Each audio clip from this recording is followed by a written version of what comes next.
Hello, Math 125 students. Another lovely question from the discussion board. This is from one of my review sheets about integration. Hopefully that clearly looks like a partial fractions problem to you. But the student asks, why do we have to reduce first? The student says, I just factored the denominator and started working from there. So let's talk about that for a second. So what I mean by reducing is you can see the power on top is 3. And I mentioned that step 1 would be to divide if the biggest power on top is bigger than or equal to the power on bottom. So you need to reduce this down so that the highest power on top is 1. But let's, before we do that, talk about the problem if you don't. I didn't prepare this. I just thought I would make a video and reply. So let's say you just immediately factored the denominator. So it's going to be plus 3y minus 1. And then you tried to do the decomposition. Y plus 3, b, and please understand, I'm making a mistake right now. I know I'm making a mistake. Let's say then you clear the denominators. And you put a 7 here, and then you write a, y minus 1, b. And at this point, you may have learned some shortcuts for plugging in numbers for y, and that'll give you an a and a b, but they're not going to be right. The reason they're not going to be right is because the sides won't match up. And this is where the other part of what I've talked about is if you expand this out, the two sides need to be the exact same functions, not just for those particular y's, but for all y's. So you have to be really sure that what you've written is something that can be done in equivalent form. If you randomly plug in numbers to something that's not possible and get an a and a b, that's not going to be correct. And here's what I'm doing. I'm expanding so you can see that this is a plus b, y, and you quickly figure out that it is impossible to make these two sides the same. This is the other reason, besides the fact that practically this is helpful. Yes, you can make that 7. That might be possible. And maybe you can make this a negative 4. But how in the world are you going to get a y cubed from the right side? There are no y cubes there. This is not possible. So what went wrong? What went wrong is the power on this side was too big. It was not going to match up with this decomposition. So that's why we said you had to reduce before you could do this, because otherwise it won't be possible to make the two sides equal. All right, I hope that's sort of interesting. So what do we do instead? So let's get rid of that and do it the right way. So that's why that step is important. You can't write an equivalent form if it's not possible. You can't use the techniques we've been talking about. Okay, it's essential that you're able to get it down to where you have two polynomials that are equal. So what do? You do division. And there are lots of techniques. My daughter was just teaching me how they're teaching synthetic division in her class. But I find since we don't do this that often, I would rather use a technique that I'm very familiar with. I'm very familiar with long division. Now, if you're not familiar with long division, this isn't helpful. But in long division, you ask yourself, what does this number need to multiply by to get this? Now, usually you're doing it with numbers, but it's the same idea. What does this have to multiply to get that? 1. And then you subtract. You're basically subtracting 300. And you keep going till the number gets smaller. So I find that I can do that. I remember that well. Done that a lot in my life.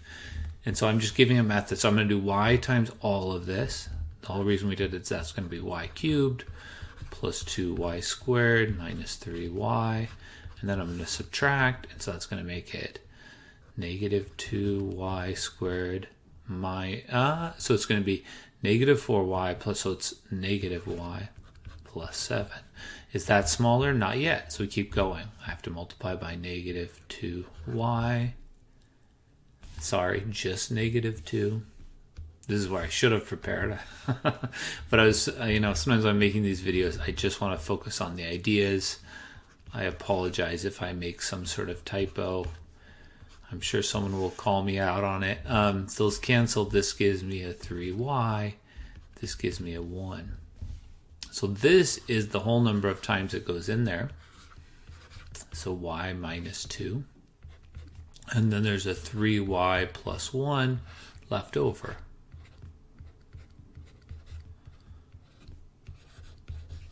If you just want a quick way to check, I mean, if I plug in 0 to this, I get 7 over negative 3. If I plug in 0 here, I get negative 2 plus 1 over negative 3. I really kind of believe in this quickly plugging in numbers idea. This is negative 6 over 3. So at least it does match up when I plug in a 0. That doesn't prove anything, but at least gives me some confidence that I didn't go way off base. You also could go back and multiply it out. But let's assume we have that part right. The next step. Now you're not going to run into that problem. You do have these some integration to do here. 1/2 y squared minus 2y plus, and then we finally have something where we can use the methods from this section. And now we're going to factor the denominator, plus 3y minus 1. And we won't run into that same problem. We'll have 3. So now we can safely use our techniques. So that's why we talked about reduction first, because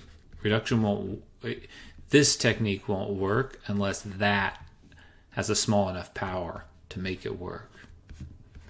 So when you clear the denominators here, you're going to get 3y plus 1 is a times y minus 1 plus b times y plus 3.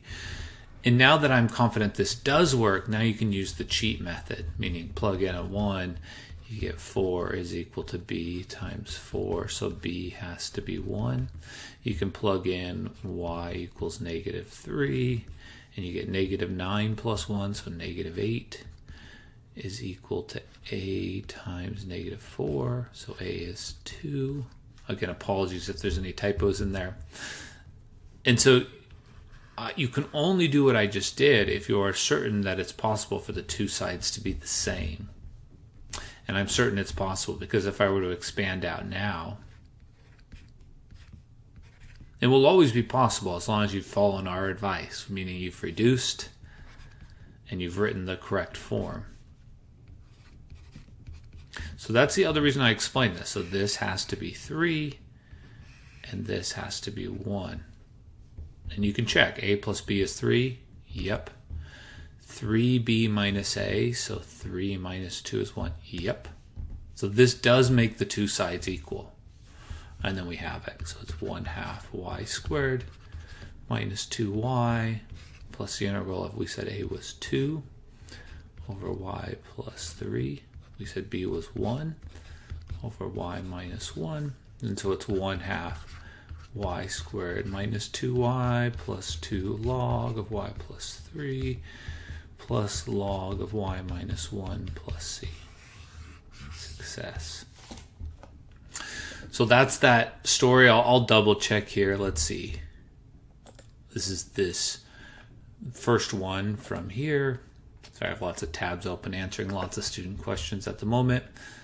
I've learned before I close the video to do a quick check.